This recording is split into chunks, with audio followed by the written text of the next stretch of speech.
chemistry doesn't involve a whole lot of complicated math, unlike physics, but there are a couple of equations that we really ought to talk about, or a couple types of equations that we really ought to talk about, so that when we use them later on in the course, you won't say, oh my God, what's going on? And the first one is the equation of a straight line. And the equation of a straight line in general is given by y is equal to mx plus b.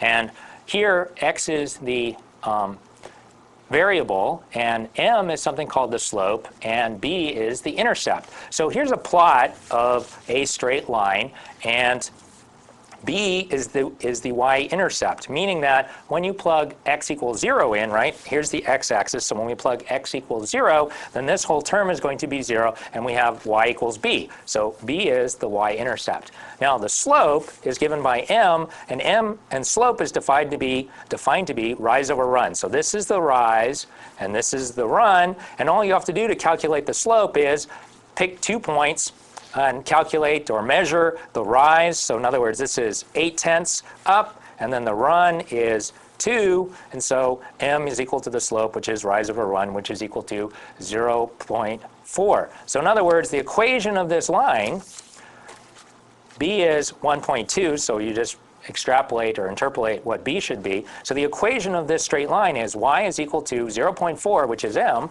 times x plus 1.2. And that allows you to predict for any value of x, what the value of y should be, well beyond, these few numbers that we've got in the present plot. So that's the first kind of equation that you'd look at. Now, the second kind of equation that's going to come up is a quadratic equation. And quadratic equations have the general form y is equal to ax squared plus bx plus c. And the general shape of a quadratic equation is something called a parabola. And a parabola looks like this, where it's going to go up higher, obviously, on either side. I've only plotted it over this relatively narrow region. And this particular equation that I've plotted is x squared plus 2x minus 3 is equal to y. So that's a specific example of a quadratic equation. Now, it's very often the case that what we want to do is find the values of x for which y is equal to 0. In other words, we want to find where this red curve crosses the x-axis. That's what we want to know. And you can do that graphically. So you can always take your equation, put in a bunch of values of x, plot them all out, draw a smooth line through the curve, and figure out what values of x give rise to y is equal to 0. But there's a better way to do it in general. It's a little cumbersome to plot it.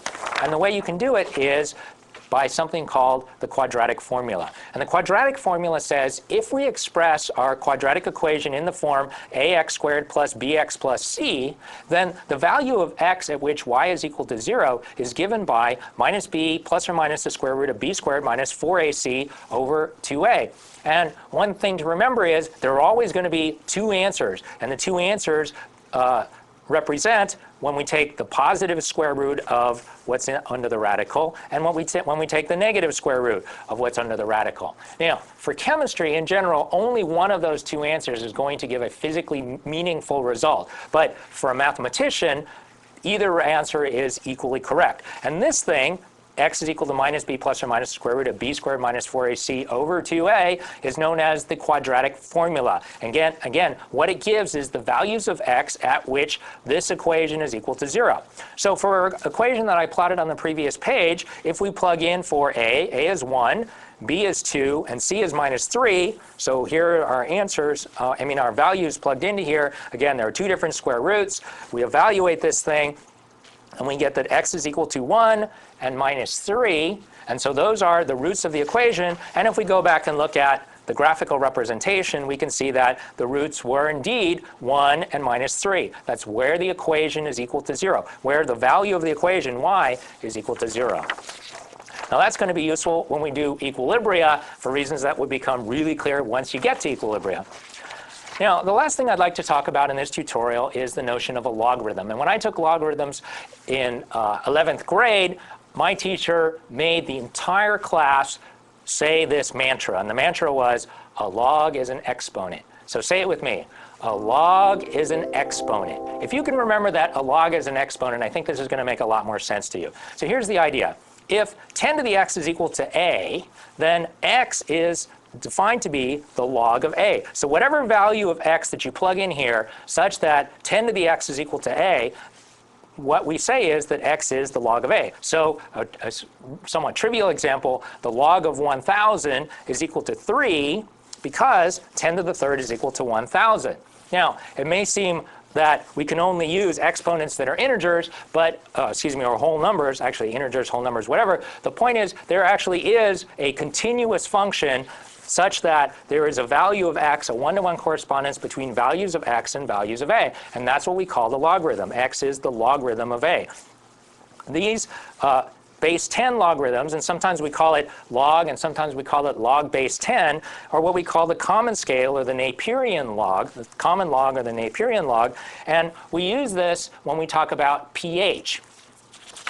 So now, some of you might be saying, why are we even bothering with logs? And the answer is, way back when I was a kid, we didn't have electronic calculators. And so it turns out to be relatively cumbersome to multiply two numbers. But if you have the concept of a log, and if you can use logs, then what starts out as a multiplication problem turns into an addition problem. And the tools that we had, we didn't have electronic calculators, but we had slide rules, and it turns out that slide rules are an application of the notion of a logarithm. So here's the idea.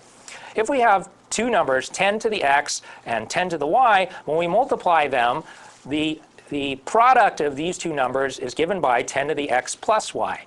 So if we wanted to multiply a times b to get c, and if we know that x is equal to the log of a and y is equal to the log of b, and you just look these up. So there would be tables where you would look up the common log of a and the common log of b. Notice that 10 to the log of a times 10 to the log of b is equal to 10 to the log of a plus 10 to the log of b. And this is exactly a times b, right? This is 10 to the log of a is exactly just a back, and 10 to the log of b is exactly b back. But now what we've done is we've converted a multiplication problem, a times b, into an addition problem, because 10 to the log of a times 10 to the log of b is equal to 10 to the log of a plus log of b, and that's equal to 10 to the log of c.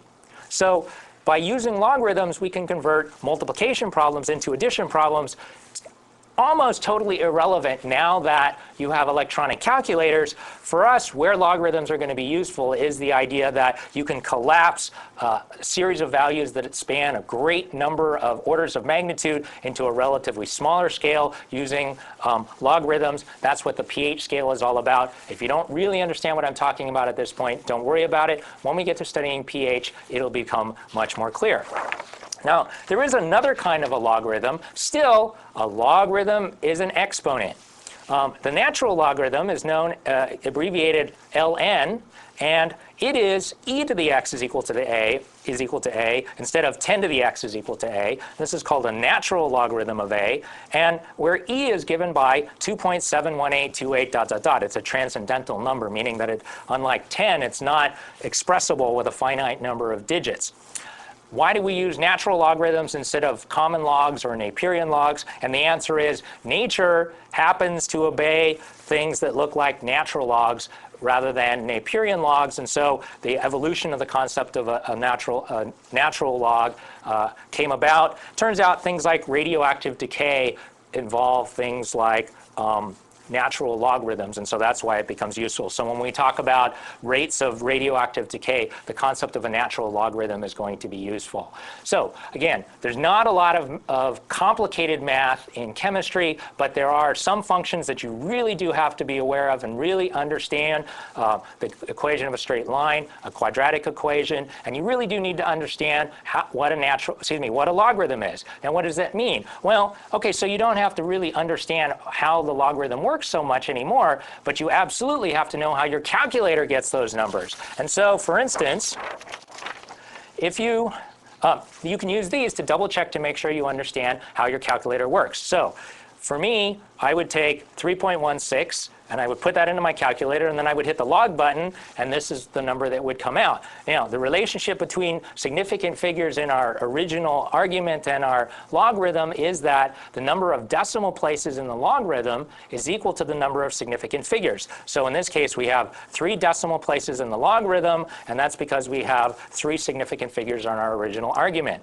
Okay, so 41,000, if we assume 41,000 has only 2 significant figures, figures. And remember, things like this are ambiguous, but if it has two significant figures, you push, in my case, my calculator, I would type in 41,000 and then hit the logarithm button, and it would come out to be 4.61. Now, your calculator, it might be the case that you hit the log button first and then type in 41,000. I'm not going to tell you which way it goes because it depends on what kind of calculator you have, but you ought to be able to get the answers I get and figure out your calculator ahead of time so that you can get the answers that are written here.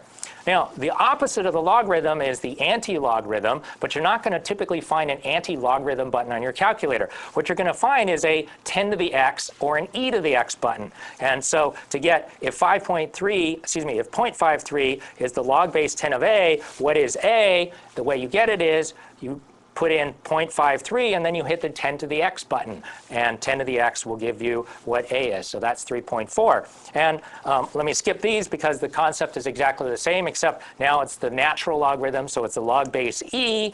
But down here, if you want to know, if you have that 0.53 as the natural log of a, what is a? Now you put in a, and then you hit the e to the x button instead of the 10 to the x button, and that gives you what the value of a is. So again, for the logarithms, even if you don't really understand why logarithms exist, you ought to understand something about how they work. And most importantly, you absolutely have to understand how your calculator works to manipulate logarithms, because we are going to need the concept of a logarithm when we study rates of reaction and when we use the pH scale.